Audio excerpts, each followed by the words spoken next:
ನ್ಯೂಸ್ಗೆ ಸ್ವಾಗತ. ನಾನು ಸಾನಿಯಾ. ಬನ್ನಿ ನೋಡೋಣ ಇವತ್ತಿಂದು ಹೊಸ ಅಪ್ಡೇಟ್. ಇವತ್ತು ಜಿಲ್ಲಾಧಿಕಾರಿಗಳಿಗೆ ನಾವು ಏನಂತ ಮನವಿ ಕೊಟ್ಟಿದ್ದೀವಿ ಅಂತಂದ್ರೆ, ನಗರ ಪ್ರದೇಶದಲ್ಲಿ ವಿಜಯಪುರ ನಗರ ಪ್ರದೇಶದಲ್ಲಿ ಹಲವಾರು ಪಟ್ಟಿ ಅಂಗಡಿಗಳಲ್ಲಿ, ನಾವು ಪಾನ್ ಶಾಪ್ ಅಂತ ಕರಿತೀವಲ್ಲ, ಪಟ್ಟಿ ಅಂಗಡಿಗಳಲ್ಲಿ ಮಾವಾ ತಂಬಾಕನ್ನ ಅದು ಬೇಕಾಬಿಟ್ಟಿಯಾಗಿ ಮಾರಾಟ ಮಾಡ್ತಾ ಇದಾರೆ.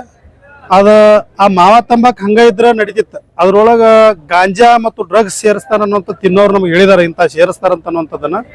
ಅದಕ್ಕೆ ಪರಿಶೀಲನೆ ಮಾಡ್ಬೇಕು ಇಲಾಖೆಯವರು. ಪರಿಶೀಲನೆ ಮಾಡಿ ಇದು ಮಾವಾ ತಂಬಾಕ ಎಷ್ಟೆಷ್ಟು ಪಟ್ಟಿ ಅಂಗಡಿಗಳಲ್ಲಿ, ಪಾನ್ ಶಾಪ್ಗಳಲ್ಲಿ ಯಾರ್ಯಾರು ಮಾರಾಕತ್ತಾರೋ, ಇದು ಪ್ರಾಡಕ್ಟ್ ಎಲ್ಲಿ ರೆಡಿ ಆಗ್ತೈತಿ, ಅವು ಯಾಕೆ ಅದನ್ನ ಯಾಕೆ ಇಲ್ಲಿವರೆಗೆ ಕಡಿವಾನಾಗಿಲ್ಲ, ಹೆಗ್ಗಿಲ್ಲದೆ ಏನು ಬೇಕಾಬಿಟ್ಟಿಯಾಗಿ ಮಾರಾಟ ಮಾಡಕ್ಕೆ ಏನು ಪರ್ಮಿಷನ್ ಕೊಟ್ಬಿಟ್ಟಿದಾರ ಜಿಲ್ಲಾಧಿಕಾರಿಗಳಾಗ್ಲಿ ಮತ್ತು ಉಳಿದ ಸಂಬಂಧಪಟ್ಟಂತ ಇಲಾಖೆಯವರಾಗ್ಲಿ, ಫುಡ್ನವರಾಗ್ಲಿ, ಇವ್ರಿಗೆ ನೀವು ಮಾರಾಟ ಮಾಡಿಬಿಡ್ರಪ್ಪ, ನೀವು ಮಾವಾ ತಂಬಾಕ ಎಲ್ಲರೂ ತಿಂದು ಅಳಗಲಾಗಲಿ ಅಂತ ಏನು ಹೇಳ್ಬಿಟ್ಟಿದಾರ ಇವ್ರಿಗೆ. ಅದಕ್ಕೆ ದಯವಿಟ್ಟು ನಾನು ಹೇಳ್ತೀನಿ, ಮೊದಲು ಪಟ್ಟಿ ಅಂಗಡಿಯವರು ಎಚ್ಚೆತ್ಕೊಳ್ಬೇಕು. ಮುಂದಿನ ದಿನಮಾನಗಳಲ್ಲಿ ಪಟ್ಟಿ ಅಂಗಡಿ ಬಂದು ರೇಡ್ ಆಗ್ತೈತಿ. ನೀವು ಅದನ್ನ ಮಾವಾ ತಂಬಾಕನ್ನ ಮಾರೋದನ್ನ ಬಿಟ್ಟು ಸುಮ್ಮ ಪಾನ್ ಪರಾಗ ಅದೇನು ನಿಮ್ಗೆ ಮಾರುವಂತ ಪರ್ಮಿಷನ್ ಇರ್ತಲ್ಲ ಅದಟ್ಟ ಮಾರ್ರಿ. ಉಳಿದಿದ್ದು ನೀವು ಮಾವಾ ತಂಬಾಕು ಮಾರ್ತನು, ಅಂಗಡಿಯಾಗ ದಾರು ಮಾರ್ತನು, ಡ್ರಗ್ಸ್ ಮಾರ್ತನು, ಗಾಂಜಾ ಮಾರ್ತನಂದ್ರೆ ನಡೆಯಂಗಿಲ್ಲ. ವಿಜಯಪುರ ಜಿಲ್ಲೆ ಜನತೆ ಇದನ್ನ ನಾವು ನಮ್ಮ ಸಂಘಟನೆಯಿಂದ ತಡೆಗಟ್ಟಬೇಕಂತೇಳಿ ನಾವು ಜಿಲ್ಲಾಧಿಕಾರಿಗಳು ಇವತ್ತು ನಾವು ಮನವಿ ಕೊಟ್ಟಿದ್ದೀವಿ. ದಯವಿಟ್ಟು ಎಷ್ಟು ಪಾನ್ ಶಾಪ್ಗಳವ್ರು ನೀವು ಯಾವ ಪಾನ್ ಶಾಪ್ಗಳ ಹೆಸರು ಹೇಳೋದಿಲ್ಲ, ಹೆಸರು ಹೇಳೋಕ್ಕಿಂತ ಮುಂಚಿತವಾಗಿ ನೀವೇ ಅರ್ಥ ಮಾಡ್ಕೊಂಡು ಮಾವಾ ತಂಬಾಕನ್ನ ನೀವು ಪಟ್ಟಿ ಅಂಗಡಿ ಒಳಗೆ ಮಾರುತ್ತಿದ್ದಾದ್ರೆ ಇವತ್ತಿನಿಂದ ನೀವು ಮೊದಲು ಬಂದ್ ಮಾಡ್ಬೇಕು. ಯಾರು ನೀವು ಮಾವಾ ತಯಾರು ಮಾಡಿ ನೀವು ಪಟ್ಟಿ ಅಂಗಡಿಗೆ ನೀವು ಸಾಗಿಸ್ತಾ ಇದಿರಲ್ಲ, ನೀವು ಕೂಡ ಮಾವಾ ತಂಬಾಕನ್ನ ತಯಾರು ಮಾಡಿ ಪಟ್ಟಿ ಅಂಗಡಿಗಳಿಗೆ ಸಾಗಿಸೋದನ್ನ ನೀವು ಕೂಡ ಬಂದ್ ಮಾಡ್ರಿ. ಈ ಮನವಿ ಏನೈತಿಲ್ಲ, ಮುಂದಿನ ದಿನಮಾನೊಳಗೆ ಹೋರಾಟವಾಗಿ ಪರಿಣಮಿಸ್ತೈತಿ.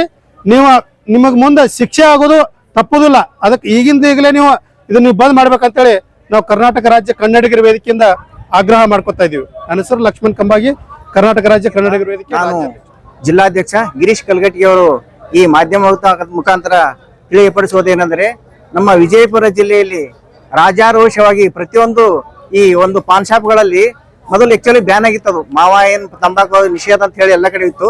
ಬಟ್ ಇದು ಏನು ಸ್ಟಾರ್, ಗುಟ್ಕಾ, ಆಮೇಲೆ RMD ಏನದಲ್ಲ, ಅವತ್ತನ್ನ ಎಲ್ಲ ಟೋಟಲಿ ಫ್ಯಾಕ್ಟ್ರಿನ ಬಂದ್ ಮಾಡಿದ್ರು. ಈಗ ಒಂದು ಎಷ್ಟು 4 ವರ್ಷದಿಂದ ಅವ್ರು ಏನ್ ಮಾಡಿದ್ರು, ಫ್ಯಾಕ್ಟ್ರಿ ಭಾಳ ಶಾಣೆ ಇದಾರೆ. ಸರ್ಕಾರಕ್ಕೆ ಚಳಿಯನ್ನು ತಿಳಿಸ್ಬೇಕಂದ್ರೆ ತಂಬಾಕು ತಾಟಿ ಮಾಡ್ರು, ಅವ್ ಏನದಲ್ಲ ಟೋಟಲ್ ಅದರ ಇರ್ತಕ್ಕಂಥ ಇನ್ಗ್ರೀಡಿಯಂಟ್ ಅದು ಬೇರೆ ಮಾಡಿ 2 ಚೀಟಿ ಮಾಡಿದ್ರು ಅವ್ರು. ಈಗ ಎಲ್ಲರೂ ಏನ್ ಮಾಡ್ತಾರ, ಆ ಚೀಟಿ 2 ಹಾಕೊಂಡು ಆಮೇಲೆ ಹರಿದಾದ್ರೆ ಹಾಕೊಂಡ್ಬಿಟ್ಟು ಹಿಂಗ ಎಲ್ಲ ಕಡೆ ತಿರುಗಾಡ್ತಾರ. ಆ ತಿರುಗಾಡಿ ಅಳಿಯಾಡಿ ಏನ್ ಮಾಡ್ತಾರೆ, ತಿಂದು ಮಾಡಿ ಅದ್ರ ಏನಿರ್ತದೋ ಏನಿಲ್ಲ ಹಲ್ಲಿ ಹಾಕ್ತಾರ, ಏನೇನು ಹೇಳ್ತಾರೆ.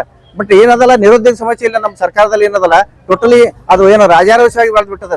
ಆ ನಿರುದ್ಯೋಗ ಸಮಸ್ಯೆ ಇರುವುದರಿಂದ ಇಲ್ಲಿ ಇರ್ತಕ್ಕಂಥ ತಂದೆ ತಾಯಿಗಳು ಇರ್ತಕ್ಕಂಥ ಏನು ನಿರುದ್ಯೋಗಿ ಮಕ್ಕಳು ಇರ್ತಲ್ಲ, ಅವರು ಈ ಚಟ ಕಂಡ್ಕೊಂಡ್ಬಿಡ್ತಾರ.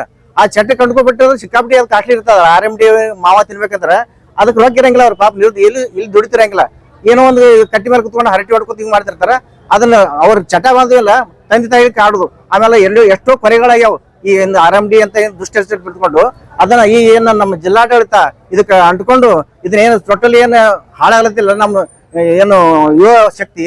ಅದಕ್ಕೆ ಈ ಟೋಟಲಿ RMD ಗುಟ್ಕಾ ಮಾವಾ ಏನದಲ್ಲ, ಇದು ಪ್ರತಿಯೊಂದು ಎಲ್ಲಿ ನಡೀತೈತೆ ಅನ್ನೋದು ವಿಚಾರ ಮಾಡ್ಕೊಂಡ್ಬಿಟ್ಟು ಅದನ್ನ ಪೂರ್ತಿ ಬಂದ್ ಮಾಡ್ಬೇಕಂತ ಹೇಳಿ ಈ ಮಾಧ್ಯಮ ತರ ತಿಳಿದ್ರು.